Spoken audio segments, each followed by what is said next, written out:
À cette crise diplomatique exceptionnelle entre le Mexique et l'Équateur. Tout est parti de ces images vendredi dernier des policiers équatoriens qui s'introduisent sans ménagement dans l'ambassade mexicaine à Quito. Ils viennent arrêter l'ancien vice-président qui s'était réfugié dans le bâtiment. Énorme embarras international et colère de Mexico qui devrait saisir bientôt la Cour internationale de justice. Bonjour Léa Hurel, vous êtes en direct de la rédaction hispanophone de France 24. L'Équateur a joué avec le feu, elle a provoqué un tollé général.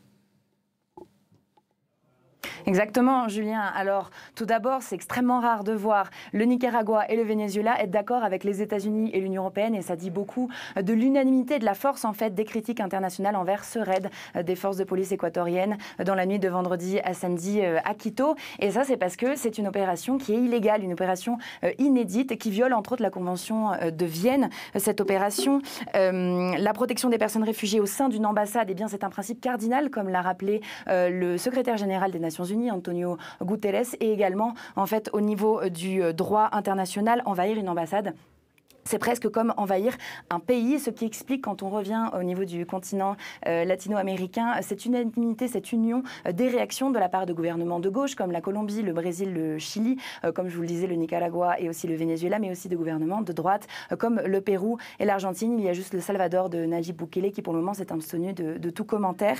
Bien évidemment, le Mexique a réagi, a rompu toute relation diplomatique. Après 186 ans de relations diplomatiques avec l'Équateur, le Mexique a également rapatrié tout le personnel de son ambassade et a annoncé, comme vous le disiez, vouloir saisir la Cour internationale de justice. Et au niveau de l'Équateur, cette fois-ci, le gouvernement se défend. Il considère Jorge Glass comme un fugitif, comme un criminel de droit commun, et il a déclaré que ses forces de l'ordre avaient agi sous un mandat d'arrêt justifié par le fait que la représentation mexicaine, en accueillant en fait Jorge Glass dans son ambassade, entraverait le fonctionnement judiciaire équatorien.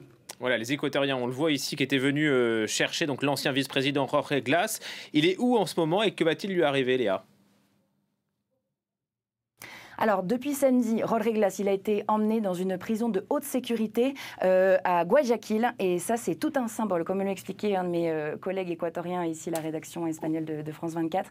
Car cette prison, en fait, elle a vu passer, et elle a aussi dans son sein encore aujourd'hui, beaucoup de chefs du narcotrafic, alors qu'à Quito, dans la capitale équatorienne, il y a normalement une prison dédiée un peu plus aux hommes politiques et aux policiers. Donc, c'est un choix tout à fait symbolique de le mettre dans cette prison précisément. Mais ce n'est pas la première fois que Jorge Glass il fait un séjour en prison. Il y a déjà passé 5 ans, car il a déjà été condamné à 2 reprises pour des affaires de corruption. Et cette fois-ci, c'est une 3e affaire de corruption pour laquelle, en fait, il est poursuivi par le gouvernement équatorien. Mais Jorge Glass, lui, il se considère comme un persécuté politique, et c'est pour cela qu'il était venu se réfugier en décembre dernier au sein de l'ambassade mexicaine. Le Mexique a finalement officiellement accordé à Jorge Glass l'asile politique la semaine dernière. Le président Nayib Noboa, le président équatorien, il aurait donc dû lui lui accorder un sauf-conduit pour qu'il puisse s'envoler vers le Mexique, mais à la place, il a décidé d'organiser et de donner l'ordre pour cet assaut, en fait, surprise à l'ambassade mexicaine pour